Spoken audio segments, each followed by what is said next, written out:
Odgovorili ste B. V argentinskih mestih. Kako ste razmišljali? Zoja, kako si krotila to možgansko nevihto? Ja, v Nemčiji ziher ne, ker pač takrat je tudi, ko je zima pri nas, je tudi v Nemčiji zima.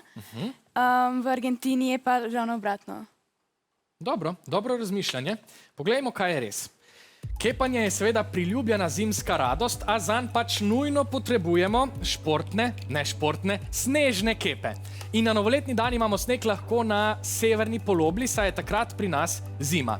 Argentina v celoti leži na južni polobli. Božič in novo leto tam se upadata z začetkom poletja, zato se v tamkajšnjih mestih takrat gotovo ne obmetavajo snežnimi kepami. Če pa se že, so umetne, takšne kot moje tule, in to zgleda takole. Pripravite se, ena kepa leti, druga kepa leti, tretja kepa leti, četrta kepa leti. Rešitev je torej B v argentinskih. Bravo!